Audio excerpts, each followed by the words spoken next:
I never thought I'd be the kind of woman who'd throw away a 25-year marriage for another man. But here I am, broke, alone, living in a run-down apartment where the heating barely works, and my kids hardly speak to me. My name is Danielle. I'm 46. And 3 years ago, I made what I believed was the boldest decision of my life. Turns out it was the biggest mistake I'll ever make.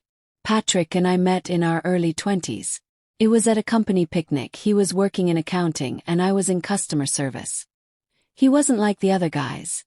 Confident, witty, the kind of man who could make you laugh until your stomach ached. He had ambition in his eyes and dreams too big for that small office job. We got married after 2 years of dating. A year later, we welcomed our first child. Before I knew it, we were juggling 3 kids, a mortgage in the suburbs, and a life filled with birthday parties and grocery lists. But somewhere along the way, he changed. Or maybe I just started seeing him differently. Our life became a loop. Patrick came home from work, ate dinner, sat on the couch staring at the TV, and then went to bed. It wasn't like we fought. It was worse than that. It was silence, numbness. He stopped noticing me. I'd cut my hair, and he wouldn't glance up from his phone. I'd buy a new dress, and the only comment would be, "Was it on sale?" Meanwhile, my friends were flaunting date nights and anniversary trips on social media. Surprise flowers. Romantic getaways. Patrick wasn't cruel. He wasn't abusive. He provided, he was faithful, and he always showed up for the kids' events. But, was that really enough? Was that all marriage was meant to be? I started to dread coming home after work. The house that once felt like our home now felt like a museum, full of dusty memories from a life I wasn't sure I wanted anymore.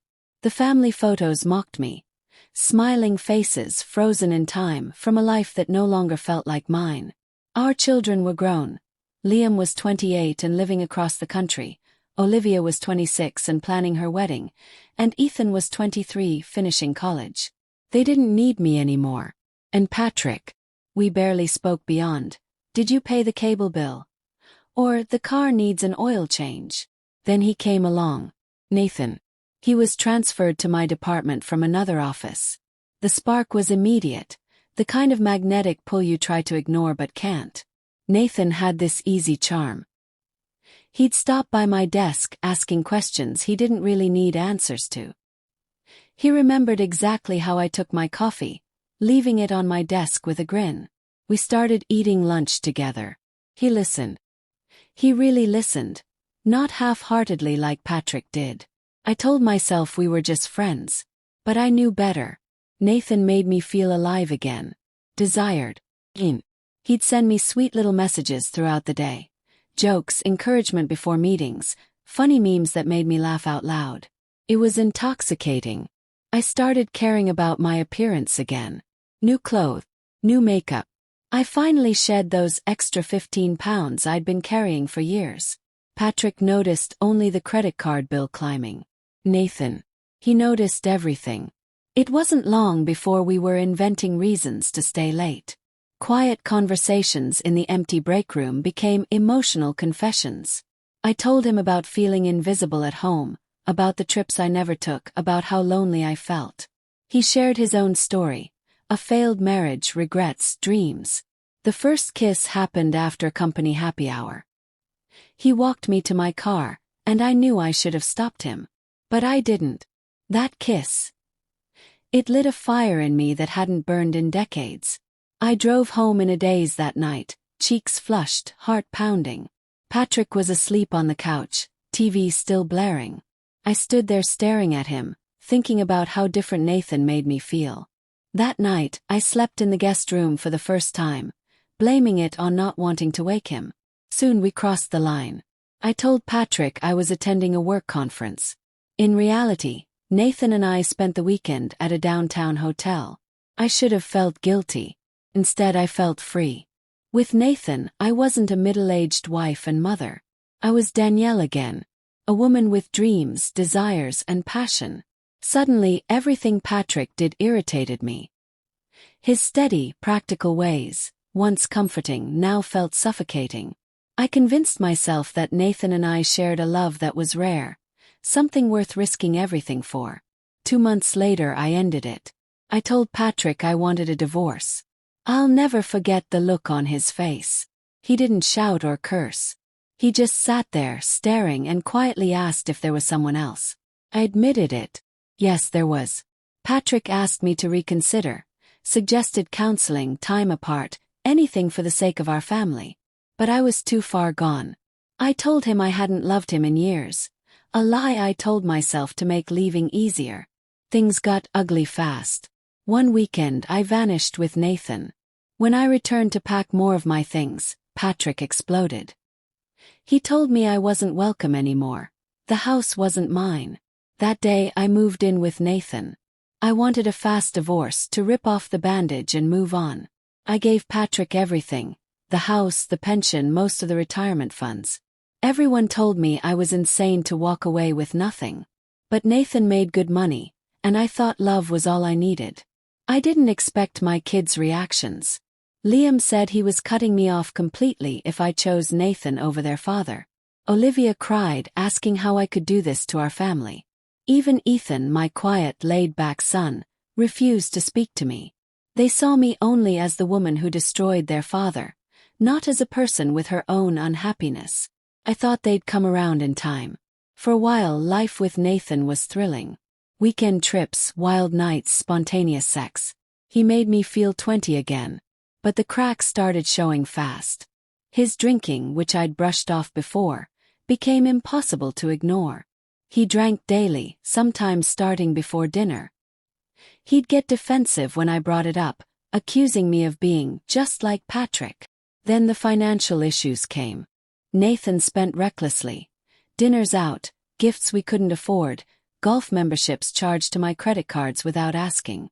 The worst moment: finding out he'd drained my 401k to pay off his debts. When I confronted him, he promised he'd change. But words mean little from a man who can't remember his promises the next day. Meanwhile, my kids stayed distant. Liam ignored every call. Olivia would only speak to me briefly, often ending conversations in tears. Ethan sent cold, one-word replies. Then came the final blow. Patrick was dating again. A woman named Heather, a divorced friend of his sister's. Olivia casually mentioned it, and I was blindsided. I pictured Heather sitting in my kitchen, sleeping in my bed. I told myself I didn't care, but I did. Deeply. Then Liam got engaged. And I found out through Facebook. He didn't invite me to the wedding. Said I'd made my choice. I begged Patrick to intervene. He refused. "This is between you and Liam," he said, then hung up on me. Nathan wasn't any comfort. He told me my kids were being manipulated, that they'd come around. But I was watching Nathan unravel too. The drinking, the gambling, the lies. He wrecked my car drunk driving.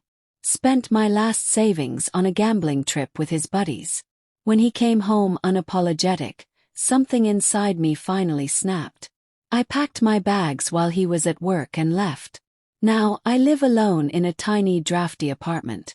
I drive a beat-up car that barely runs. My job barely covers the bills. Olivia recently told me she's expecting a baby boy. My first grandchild. But I doubt I'll be welcome in his life. I heard Patrick and Heather are planning a trip to Hawaii. The trip Patrick and I had always said we'd take after the kids left home. Some nights, I sit staring at old family photos, smiling faces from a life I destroyed. And I wonder, was I really that unhappy? Or did I rewrite history to justify what I did? My therapist, yes, I finally got one, calls it a midlife crisis. Fear of aging, fear of vanishing, fear of losing passion. She's probably right. But knowing the why doesn't fix anything. Last week I saw Patrick at the grocery store. He looked good, healthier, happier. Heather was with him. They laughed as they shopped. When Patrick saw me, he nodded politely, like I was just another stranger. Olivia's wedding is next month. She invited me, but under strict rules. No date, separate seating, no expectations. I'll go, even if it's humiliating. Because it's all I have left. Sometimes late at night I play this cruel game in my head. What if I'd never met Nathan? What if, instead of chasing attention, I'd asked Patrick to listen? Told him I felt invisible. asked for help instead of seeking it elsewhere? Would I still have my home, my family, my dignity? Probably. My mother used to say, "The grass is greener where you water it." I didn't water my own grass. I leapt the fence chasing a mirage. And now, all I have is a barren patch of regret. Nathan texted me last week saying he misses me, that he's getting help. I didn't reply. Some lessons only need to be learned once. Still, I wonder, will I ever get a second chance? I've been thinking about moving away, starting over where no one knows my story. My sister says it might help, that maybe someday my kids could see me as more than the woman who broke their father's heart. But here's what I know now, too late. I wasn't brave. I wasn't a victim.